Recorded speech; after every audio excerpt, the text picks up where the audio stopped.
বিশ্ব অর্থনীতির নতুন মোড়ল হতে যাচ্ছেন মার্কিন প্রেসিডেন্ট ডোনাল্ড ট্রাম্প। ক্ষমতা গ্রহণের আগেই তার নীতি বিশ্ব অর্থনীতিতে তৈরি করেছে নতুন দিশা। ট্রাম্প প্রশাসনের সম্ভাব্য নীতিগুলো এরই মধ্যে বদলে দিচ্ছে অর্থনীতির গতিপথ। সম্প্রতি সুদের হার কমানোর পরিকল্পনার সবুজ সংকেত দিয়েছে মার্কিন ফেডারেল রিজার্ভ। এই সিদ্ধান্ত যেন বিশ্বব্যাপী এক নতুন অর্থনৈতিক অনিশ্চয়তার সূচনা করেছে। সংস্থাটির চেয়ারম্যান জেরোম পাওয়েল জানিয়েছেন, ট্রাম্পের কর কমানো, শুল্ক বৃদ্ধি এবং অভিবাসন নিয়ে কঠোর নীতির সম্ভাব্য প্রভাব নিয়ে তারা হিসাব নিকাশ করছেন। এমনকি ফেড 2025 সালের জন্য পূর্বের তুলনায় বেশি প্রবৃদ্ধির পূর্বাভাস দিলেও করছেন মূল্যস্ফীতির আশঙ্কাও। ট্রাম্পের নীতির ছায়া কেবল যুক্তরাষ্ট্রেই সীমাবদ্ধ নয়, এর প্রভাব পড়তে শুরু করেছে এশিয়ার অর্থনীতিতেও। ব্যাংক অব জাপান তাদের অতি নিম্ন সুদের হার বজায় রেখেছে। এক বিবৃতিতে তারা জানিয়েছে, জাপানের অর্থনীতি এবং মূল্যস্ফীতিকে ঘিরে উচ্চমাত্রার অনিশ্চয়তা রয়েছে। রয়টার্সের এক জরিপে দেখা গেছে, বেশিরভাগ জাপানি ব্যবসায়ী ট্রাম্পের নীতিগুলোকে তাদের ব্যবসার জন্য নেতিবাচক বলেই মনে করছেন। মাঠের অলরাউন্ডার আমি, আর ঘরের অলরাউন্ডার টাইলক্স।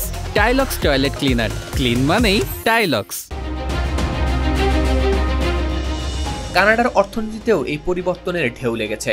দেশটির অর্থমন্ত্রী ক্রিস্টিয়া ফ্রিল্যান্ড পদত্যাগ করেছেন ট্রাম্পের সম্ভাব্য শুল্ক নীতিকে ঘিরে। ট্রাম্প হুঁশিয়ারি দিয়েছেন, কানাডা এবং মেক্সিকো থেকে আমদানিকৃত পণ্যে 25% শুল্ক আরোপ করবেন তিনি, যদি না তারা যুক্তরাষ্ট্রে অভিবাসী এবং মাদকদ্রব্যের প্রভাব কমায়। এদিকে ক্রিপ্টোকারেন্সি বাজারেও চলছে অস্থিরতা। ট্রাম্পের নেতৃত্বে বিটকয়েনের রিজার্ভ করার ধারণা নিয়ে চলছে আলোচনা। তবে ফেড চেয়ারম্যান পাওয়েল স্পষ্ট করে জানিয়েছেন, ফেডের এ ধরনের কোনো পরিকল্পনা নেই। তার এই মন্তব্যের ফলে বিটকয়েনের দর 5% কমে গেছে, যা সাম্প্রতিক মাসগুলোর মধ্যে সবচেয়ে বড় পতন। বিশ্বের কেন্দ্রীয় ব্যাংকগুলো এখন ট্রাম্পের সম্ভাব্য নীতিগুলোর সঙ্গে মানিয়ে চলার চেষ্টা করছে। ইউরোপীয় কেন্দ্রীয় ব্যাংকের প্রেসিডেন্ট ক্রিস্টিন লাগার্দো জানিয়েছেন, মার্কিন নীতির কারণেই বাণিজ্যে উত্তেজনা বাড়তে পারে এবং অর্থনৈতিক প্রবৃদ্ধিও ঝুঁকির মধ্যে পড়তে পারে।